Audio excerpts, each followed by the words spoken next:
En fait, on va partir déjà du Coran. Le Coran ne fait jamais mention de la Bible. La Bible, ça n'existe pas.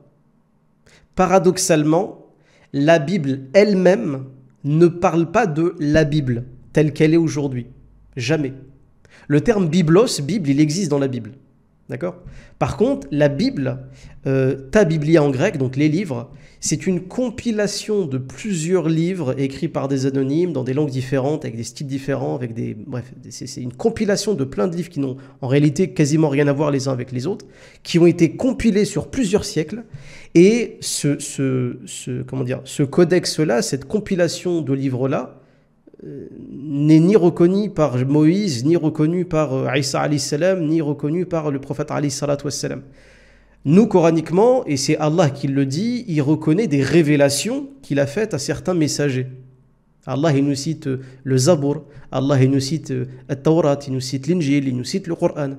Et à chaque fois, Allah, il parle, en parlant de ces révélations, il parle du moment de sa révélation. Quand Allah parle de Tawrat, il parle de la Torah révélée à Moussa alayhi salam. Il ne parle absolument pas du Pentateuque qu'on a aujourd'hui. Hein. Ce n'est pas 5 livres. C'est At-Tawrat révélé à Moussa alayhi salam. Et d'ailleurs, Allah, il va même parler de son processus de mise par écrit de la Torah. Surat les Bestiaux, verset 91. Où Allah dit que les Banu Israël, déjà, une partie d'entre eux niaient qu'une révélation leur avait été faite. Et ils vont mettre par écrit, ils vont mettre en feuillet ce qu'Allah a révélé. Et ils vont mettre une partie de ce qui a été révélé tout en cachant beaucoup. Donc même Allah, quand il nous parle de At-Tawrat, quand il parle de Torah authentique, il parle de la Torah révélée par Allah à Moussa alayhi salam. Après, ce que les Banu Israël nous ont, entre guillemets, laissé en héritage aujourd'hui, ça c'est une création des Banu Israël. On peut reconnaître en islam qu'il y a des morceaux de vérité dans cette Torah. C'est-à-dire qu'ils n'ont pas pu falsifier l'intégralité ou oublier ou modifier ou cacher tout ce qui a été révélé. Ce n'est pas possible. Donc il existe beaucoup de morceaux de vérité dans la Torah que même les Banu Israël nous montrent aujourd'hui ou que les chrétiens nous montrent aujourd'hui. Mais le corpus de la Torah, du Pentateuque actuel, il n'est pas du tout reconnu comme étant islamique et canonique chez nous. Jamais de la vie. Absolument jamais. Pareil pour le Nouveau Testament.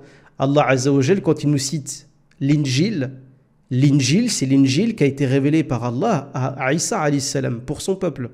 Et d'ailleurs, Allah dit qu'il a pris l'Injil et At-Tawrat à Isa alayhi salam. Les deux. Parce que les deux avaient un lien. Et donc l'Injil, quand nous on parle de l'Injil, on parle de l'Injil révélé à Isa alayhi salam. Quand on parle d'Injil authentique. On n'a jamais retrouvé d'évangile authentique aujourd'hui. Ça n'existe pas. Vous pouvez prendre les dizaines de milliers de manuscrits qu'ont les chrétiens aujourd'hui. Honnêtement, c'est plutôt un argument qui se retourne contre eux. Avoir une quantité phénoménale de manuscrits, mais qui datent tous au minimum de 150 à 200 ans après Jésus-Christ, pour les plus anciens, c'est une catastrophe. 2 siècles pour des manuscrits, c'est une catastrophe. D'autant plus que ces manuscrits-là ont été rédigés dans une langue qui n'était pas la langue parlée de Jésus, le grec koiné, le grec ancien. Les Banu Israël, on sait qu'une partie d'entre les Banu Israël qui vivaient dans le couloir syro-palestinien avaient acquis une partie de la culture grecque, mais notamment la langue grecque. Ils ont été hellénisés. Il existait, à l'époque de Isa alayhi salam, des Banu Israël qui étaient plutôt hellénisés. Mais ceux qui étaient hellénisés, ils vivaient plutôt en Égypte. D'ailleurs, c'était même le pays qui concentrait le plus grand nombre d'Israélites, l'Égypte, et non pas la Palestine, contrairement à ce qu'on croit. Mais les Banu Israël qui vivaient en Palestine, eux, leur langue parlée, c'était plutôt l'araméen ou l'hébreu comme langue liturgique. Et pas du tout le grec koiné. Donc c'est une catastrophe. D'autant plus que si on ajoute à ça le fait qu'Allah nous parle de l'Injil, et que quand on lit les évangiles au pluriel, on se rend compte qu'il y a plusieurs évangiles. L'évangile selon un tel, l'évangile selon un tel, l'évangile selon un tel, l'évangile selon un tel, parfois qui se contredisent de manière phénoménale. Sur un cas, ils peuvent se contredire de manière phénoménale. On sait que le niveau de grec, ça on le dit très peu, mais le niveau de grec utilisé par les auteurs pour rédiger les évangiles ne sont pas les mêmes. Par exemple, l'évangile de l'auteur, le grec qu'a utilisé l'auteur de l'évangile selon Luc, il était bien meilleur que celui qui a écrit l'évangile selon Matthieu. Il y a une grande différence de niveau même d'écriture, si vous voulez. Donc voilà, est-ce que la Bible, c'est quelque chose qui est reconnu islamiquement? Pas du tout. Et paradoxalement, même dans la croyance chrétienne. Par exemple, Jésus, pour les chrétiens qui nous entendent. Évangile de Matthieu, chapitre 5, verset 17.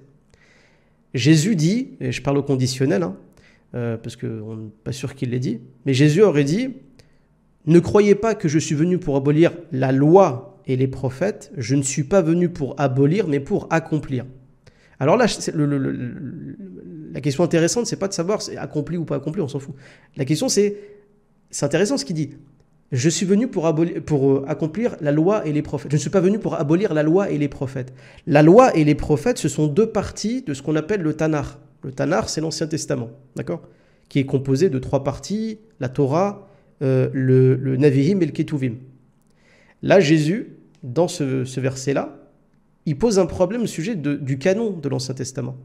Ne croyez pas que je suis venu pour abolir la loi, donc la Torah, Taurat, Torah en hébreu ça veut dire la loi, hein, et les prophètes, donc les Nabihim, qui sont deux parties sur trois du Tanakh. Là, même Jésus, il n'est pas d'accord avec le canon du Tanakh, parce qu'il ne cite que la Torah et les prophètes, et non pas le Ketuvim. Donc même d'après la Bible, si vous voulez, Jésus, il bug au sujet du canon qu'on présente aujourd'hui comme étant l'Ancien Testament, selon les Juifs et selon beaucoup de chrétiens, quelque chose de préservé de ouf, etc. Même d'après Jésus, ce canon, il le remet en cause. Si les chrétiens et les Juifs auraient voulu être cohérents, Jésus aurait dit « Ne croyez pas que je suis venu pour abolir la loi, les prophètes et les récits, si vous voulez. Hein, le Ketuvim. » Pas du tout. Il en cite 2 sur 3. Donc même d'après la Bible, il y a un canon d'après la bouche même de Jésus. Donc vous croyez vraiment que islamiquement, nous, on va valider ce que c'est que la Bible? Jamais de la vie.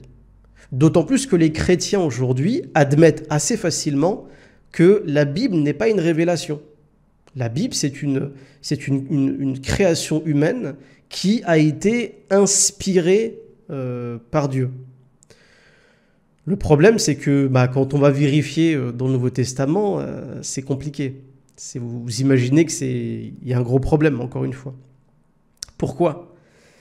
Parce que le seul passage dans le Nouveau Testament où on va parler de textes inspirés, c'est dans un des épîtres de Paul, qui est en réalité un des épîtres de Paul qui n'est pas de Paul, parce que vous savez que dans la tradition paulinienne, la tradition paulinienne est divisée en trois, comme quoi le chiffre 3 revient très souvent. Il y a la tradition proto-paulinienne, deutéro-paulinienne et trito-paulinienne.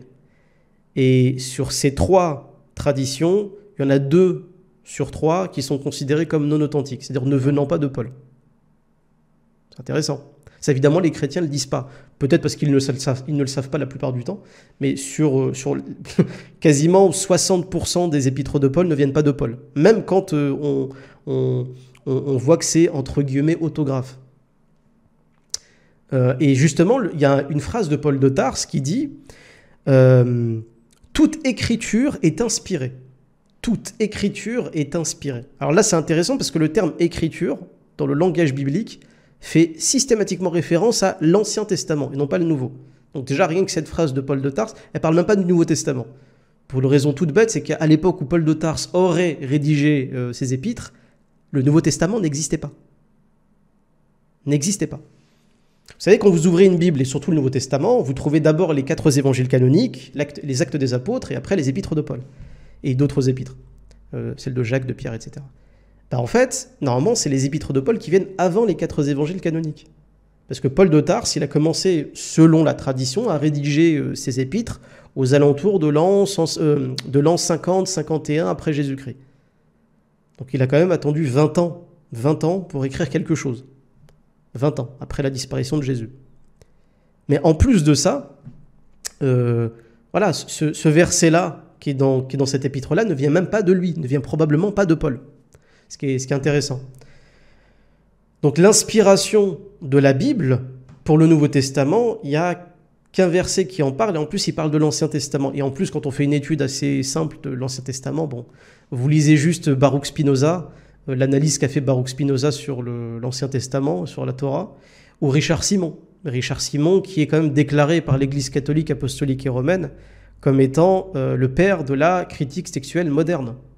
Donc même des gens qui sont venus démonter l'authenticité historique de la Torah et du Nouveau Testament, en tout cas pour l'Ancien Testament, Richard Simon et Baruch Spinoza, eux, ils ont été élevés même par les catholiques et même par l'Église, même par les protestants en fait, parce que quand vous regardez les études qui ont été faites par de grands textualistes allemands sur la Bible et l'Ancien et le Nouveau Testament, même eux en fait ils l'admettent assez facilement. C'est pas c'est pas révélé quoi, c'est pas une révélation de Dieu. Donc voilà, ça c'est pour ce qui est de la Bible. La Bible, elle n'est pas révélée, même quand on se penche un peu sur ce que dit la Bible, la révélation, il n'y en a pas vraiment. Peut-être pour At-Tawrat, c'est-à-dire pour le décalogue, les 10 commandements, les 10 mitzvot. Nous, musulmans, on n'est pas opposés à cette idée-là, parce que Allah le dit aussi dans le Coran, hein, que Moussa alayhi salam avait des tablettes, pardon, et il y avait une loi qui avait été donnée pour son peuple, une législation qui avait été donnée pour son peuple. Mais voilà, coraniquement, la Bible, ça n'existe pas. Nous, on parle d'Injil, on parle de At-Tawrat, on parle du Zabour, on ne parle pas de la Bible, jamais de la vie. Et d'ailleurs, Allah parle toujours de ces révélations comme étant des choses séparées, non pas des compilations, jamais. Jamais. La compilation de ce qu'on entend par la Bible aujourd'hui, c'est quelque chose qui définitivement s'est terminé des siècles après Jésus. Des siècles, ça se compte en siècles. Je ne parle même pas au plus des canons de la Bible. C'est-à-dire au bout d'un moment, c'est quelle Bible on devrait reconnaître, si tu veux, Toby. Quelle Bible? Est-ce que c'est le canon éthiopien? Est-ce que c'est le canon de la Bible hébraïque samaritaine? Est-ce que c'est le canon catholique? Est-ce que c'est le canon protestant? Est-ce que c'est le canon de l'église copte? Est-ce que c'est le canon de l'église orthodoxe? C'est une catastrophe. Donc, même si tu veux qu'on puisse valider ou invalider quelque chose, c'est sur quel canon on doit se baser déjà. Déjà, rien que ça, t'as mal à la tête. Donc non, le Coran chez nous, la Bible chez nous, elle n'est pas reconnue par Allah. Par contre, on reconnaît les révélations qu'Allah a faites à ses messagers et ses prophètes qui sont cités directement dans le Coran. Ça, c'est une évidence. Ça, c'est pour ce qui est de la nature de l'Ancien Testament. J'espère que je ne vous ai pas donné trop d'informations. Je sais que des fois, ça fait un peu mal à la tête. Mais bon, vous réécouterez le live si vous voulez et vous irez vérifier ce que je dis. Maintenant, en ce qui concerne l'étude de la Bible, vous savez que les Arabes de la Jahiliya, ils vivaient avec des tribus juives, chrétiennes, polythéistes, etc. Donc les Arabes de l'époque connaissaient la religion chrétienne. Ils la connaissaient, ils la côtoyaient. D'autant plus que l'Arabie était voisine de deux grands empires, l'empire perse sassanide et l'empire byzantin. D'accord ? Donc quand les Arabes voulaient partir au nord, ils tombaient sur deux empires, si vous voulez. Et l'un de ces deux empires était un empire chrétien. Donc forcément, il y a eu des échanges, si vous voulez. Donc il y a eu des chrétiens. D'ailleurs, le cousin même de Khadija, radhiyallahu anha, était chrétien, Waraqa ibn Nawfal. Il était lui-même chrétien. Donc les Arabes, eux, ils connaissaient un peu la religion chrétienne. Et lorsque la révélation du Coran a été faite, les Arabes, ils n'étaient pas perdus en fait. Ils avaient déjà entendu parler de Isa alayhi salam, de Marie, que la paix soit sur eux. Ils avaient entendu parler de Moussa alayhi salam, des Banu Israël, de leur religion, etc. Donc ils n'étaient pas perdus. C'était une connaissance assez familière. Et d'ailleurs, beaucoup de tribus juives et chrétiennes se sont converties à l'islam, soit dit en passant. Ils ont accepté le nouveau message, si vous voulez. Pour eux, c'était une évidence. Et de ce fait, vu qu'il y a eu une familiarité avec ces révélations passées, ces connaissances passées, lorsque le Coran a été révélé, pour certains c'était une évidence, il fallait aussi accepter le Coran et le messager d'Allah, qui était le même Dieu que le Dieu de Isa alayhi salam, de Moussa alayhi salam, de Daoud, de Adam, etc. Et bien après la révélation, il y a eu déjà pendant la révélation, vous savez qu'on a des hadiths qui sont très intéressants. Il y a un hadith que j'ai jamais oublié parce qu'il m'avait surpris tant il était intéressant. C'était, vous savez, le fameux hadith où le prophète alayhi salatu wassalam, il fait une remarque à Omar ibn Khattab radhiyallahu anhu. Il lui dit Al-Khattab, parce qu'il voyait que Omar il se baladait avec des feuillets de la Torah. Et le prophète alayhi salatu wassalam me dit Al-Khattab, le Coran ne te suffit donc-t-il pas? Parce que juste, alors je ne sais pas le contexte du hadith exactement. Est-ce que Omar voulait étudier le texte, voulait s'en inspirer, voulait, je ne sais pas, Allahu a'lam. Il faudrait voir le sharh du hadith. En tout cas, même le prophète, alayhi salatu wassalam, quand il a vu un de ses compagnons avec des feuilles de la Torah, il lui a fait la remarque. Le Coran, ça ne te suffit pas. L'air de dire, le Coran, il est au-dessus des anciennes révélations. Quand bien même, ce serait peut-être d'authentiques feuillets de la Torah. Donc on voit que même d'après des hadiths, le Coran est au-dessus de ce qui a été révélé. Et même c'est ce qu'Allah dit dans le Coran. Allah te dit que lorsqu'il a révélé le Coran prédomine sur les anciennes révélations. C'est explicite dans le Coran. Le Coran, vu que c'est la dernière révélation faite à toute l'humanité et à tout l'univers, cette dernière révélation prime sur les autres. Et donc déjà, pendant la révélation, il y avait ce genre de petits liens, si vous voulez. Parfois des compagnons qui, ayant une connaissance un peu de la Torah ou des évangiles, etc., venaient parfois à peut-être faire du syncrétisme ou essayer d'étudier ou d'assimiler peut-être des connaissances passées. Donc le prophète, alayhi salatu wassalam, il aurait été évidemment assez sévère là-dessus. Et on le comprend, d'ailleurs. On le comprend surtout aujourd'hui. Quand on voit des gens remettre en question la crucifixion de Isa alayhi salam, même d'après le Coran.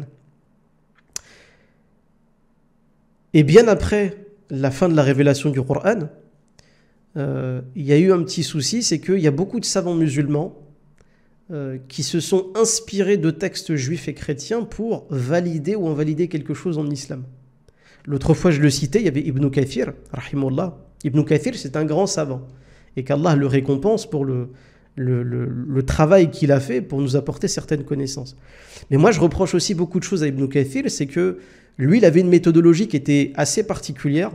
Ça a été d'assimiler des sources très douteuses à la connaissance de l'islam. Par exemple, dans Qisas al-Anbiya, l'histoire des prophètes, Ibn Kathir, il va vous citer plein d'Israélites, donc de récits qui viennent des Banu Israël, qui viennent des Israélites, et il va les incorporer dans son ouvrage pour tenter d'expliquer quelque chose. Et honnêtement, moi, quand j'ai lu ça, j'ai failli vomir à chaque page. Vraiment, wallahi, j'ai failli vomir à chaque page. Je vais vous donner quelques exemples, parce qu'il y a peut-être des gens qui n'ont pas lu Qisas al-Anbiya. Mais dans Qisas al-Anbiya, Ibn Kathir, il va vous citer l'histoire de Caïn et Abel. Je ne sais pas si vous vous rappelez, on avait parlé il y a quelques jours, Caïn et Abel. Donc deux frères, hein, les enfants de Adam alayhi salam, qui vont se disputer, et l'un va tuer son frère par pure jalousie, par pur mécontentement, parce que son offrande à Dieu a été acceptée, et la sienne à Caïn n'a pas été acceptée. Par jalousie, il va tuer son frère pour ça. Et donc Allah, il nous raconte cette histoire de Caïn et Abel pour nous enseigner une morale, pour nous dire: ne vous tuez pas entre vous.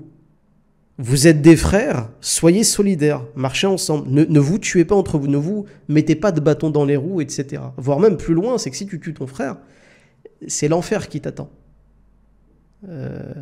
Allah, quand il cite la parole de Abel à son frère Caïn, lorsqu'il va le tuer, il lui dit: mais tu feras partie des gens du feu, ashab al-nar, tu feras partie des gens du feu. Donc l'histoire du Coran, elle est, comment dire, elle nous évoque le fait de ne pas tuer son frère, de ne pas s'en prendre à son frère. Au contraire, de promouvoir la fraternité, le fait d'être solidaire dans la foi, etc. Mais Ibn Kathir, lui, il va citer des descriptions qui viennent des Banu Israël sur, par exemple, l'arme qui a été utilisée pour tuer Abel. C'est-à-dire qu'Allah, en fait, il nous dit: regardez l'histoire de Caïn et Abel, il y a un enseignement à en tirer. Ibn Kathir, lui, il nous écrit un pavé pour nous expliquer quelle était l'arme supposée du crime contre Abel. Qu'est-ce qu'on s'en fout, en fait? Qu'est-ce qu'on s'en tape? Même Allah, dans le Coran, il ne mentionne pas l'arme, c'est du une pierre, machin. Mais Ibn Kathir, par exemple, il va vous dire que selon des versions, ce serait une barre de fer, par exemple. Et c'est là, pendant la lecture, je me suis dit: mais à quoi ça sert, en fait? Pourquoi tu nous donnes cette information qui, en plus, est invérifiable? C'est impossible de vérifier. Et malheureusement, Ibn Kathir, dans son récit, il en donne plein des exemples comme ça. Alors, il précise que ce n'est pas des exemples qui sont authentiques. Et encore heureux. Hein. Il ne manquerait plus que ça. Mais le fait qu'il jonche son récit des prophètes avec des récits pas du tout vérifiables, malheureusement, moi j'ai eu des échanges avec des frères et sœurs qui des fois me sortaient des trucs de Qisas al-Anbiya qui étaient faux. Mais ils y croyaient parce qu'ils l'avaient simplement lu. Et là, je me suis dit, ouais, c'est un danger quand même. Mettre des informations dont on n'est absolument pas sûr, même si l'auteur il précise que ce n'est pas authentique, etc., peu importe, ça n'avait rien à faire en fait dans cette description, malheureusement. Donc je pense que Ibn Kathir, lui, voulait bien faire, mais malheureusement, le résultat, c'est que ça a été catastrophique. Pareil pour son tafsir. Ibn Kathir, il a écrit un tafsir qui est intéressant, mais où il a mis des choses qui sont catastrophiques. Par exemple, dans son tafsir, Ibn Kathir, il va citer Paul de Tarse, comme étant potentiellement un disciple de Jésus, de Isa alayhi salam. Le problème, c'est que déjà la Bible, elle est très nuancée là-dessus. On te dit que c'était pas un disciple choisi par Jésus, c'était, selon les Actes des Apôtres, c'était un Israélite qui détestait initialement les gens qui ont suivi Jésus et qui par la suite aurait entendu la voix de Jésus sur le chemin de Damas, etc. Et qui aurait... Bon, dans la Bible, c'est très compliqué d'affirmer que Paul de Tarse est un vrai disciple de Jésus. Mais en tout cas, Ibn Kathir, il va citer des avis faibles, des avis qui sont daïfs, de son époque où des gens estimaient que Paul de Tarse était peut-être un apôtre de Jésus. Vous savez quoi? Les chrétiens, ils se sont rués sur ce truc-là. Ils disent, regardez, Ibn Kathir, dans son tafsir, il a dit que... Ouais, mais déjà, c'est faible. Mais en plus de ça, c'était des gens de leur époque qui se posaient la question là-dessus. Mais le simple fait qu'il ait mentionné ça dans son ouvrage, alors qu'en réalité, c'était pas du tout prouvé, et on connaît la réputation de Paul de Tarse, même d'après les premières personnes, les premiers groupes qui ont suivi Jésus, il était considéré comme un kafir, Paul de Tarse. D'accord? Source de ce que je dis, Irénée de Lyon, contre les hérésies, son passage sur les Ébionites, où il décrit les Ébionites en disant que c'était des gens qui suivaient Jésus, qui considéraient que Jésus était un simple homme, et qui étaient attachés à la loi, et qui rejetait Paul de Tarse, et qui est attaché à l'évangile, à un évangile, à la Torah, et qui ont rejeté Paul de Tarse, le considérant comme étant un kafir, en fait, un apostat presque, hein. C'est quelqu'un qui est sorti de leur religion. Donc, bon, quand Irénée de Lyon te donne cette description-là, je ne vois pas comment on peut admettre après Paul de Tarse quelque part. Donc voilà, c'est archi compliqué, en fait. C'est vraiment archi compliqué de parler aujourd'hui d'authenticité de la Bible, de nous la faire admettre à nous, alors que chez eux c'est déjà catastrophique, ça ne tient pas sur grand chose. Quand on étudie un peu l'histoire de la rédaction de la Bible, c'est encore pire. Donc voilà, à travers l'histoire, est-ce que nous musulmans on a admis la Bible? Jamais de la vie. Est-ce qu'on a admis les évangiles? Jamais de la vie. Mais par contre, est-ce que c'est quand même une étude intéressante en ce qui concerne l'interreligieux? Oui, bien sûr. Ça reste toujours très intéressant d'étudier l'Ancien Testament, le Nouveau Testament. Mais encore une fois, c'est de l'étude. C'est pas de l'assimilation de la connaissance. Jamais. Jamais, jamais. On peut... Ah, je te remercie, Malika. Parce que des fois, je parle et je me dis des fois, soit je donne trop d'informations d'un seul coup et donc les gens vont se perdre, soit des fois, j'ai un discours qui est peut-être un peu décousu et les gens vont aussi un peu se perdre. Donc si c'est bien expliqué, tu me rassures. Ouais, El-Boukhari, ouais. Oui, mais vous avez vu, El-Boukhari, il a dit. Ouais, mais vous avez vu, Ibn Kathir, il a dit. Bon, voilà. Donc, est-ce que la validité en islam de la Bible existe? Non, ni par Allah, ni par la tradition, ni par quoi que ce soit. Est-ce que la Bible est quelque chose d'authentiquement révélé, etc.? Absolument pas. Même les chrétiens aujourd'hui admettent que c'est un texte inspiré, qu'il y a beaucoup d'erreurs dedans. Donc nous, musulmans aujourd'hui, nous, c'est le champ de l'étude, si vous voulez. C'est le champ de l'étude. Et d'ailleurs, quand on parle d'interreligieux, on parle, l'autre nom de l'interreligion, c'est l'étude des religions comparées. Ça dit bien ce qu'on fait. On compare des religions. On peut trouver des points communs, mais on s'arrête aux points communs. On n'assimile rien du tout dont on ne sait pas. Jamais de la vie. De toute manière, le Coran doit nous servir comme seule grille de lecture à étudier l'Ancien Testament et le Nouveau Testament. Le Coran, c'est le point de départ. Parce que très souvent, il y a des gens qui partent de l'Ancien Testament et du Nouveau Testament pour aller vers le Coran, alors que nous, musulmans, c'est l'inverse. On part du Coran, de la dernière révélation, celle qui est préservée, celle qui est la nôtre, celle qui nous sert à pratiquer notre din, celle qui définit notre aqidah, notre croyance. Et ensuite, on va essayer de trouver des points communs entre des révélations passées, entre des prétendues révélations passées. Donc la Torah actuelle, l'Ancien Testament, le Nouveau Testament, les évangiles, etc. Mais on part toujours du Coran, c'est le point de départ. Et tout ce que le Coran n'admet pas dans son corpus, on ne l'admet pas ailleurs. Tout simplement. Si Allah... Wa alaykum salam, Isa. Si le Coran nous parle de l'histoire de Moussa alayhi salam, elle existe dans le Coran, elle existe aussi dans le livre de l'Exode. Par contre, quand on va comparer les deux récits, on va voir qu'il y a des différences colossales, énormissimes. Donc il ne suffit pas de dire les deux en parlent pour dire ah t'as vu c'est... Non. On met une barrière entre les deux et on analyse.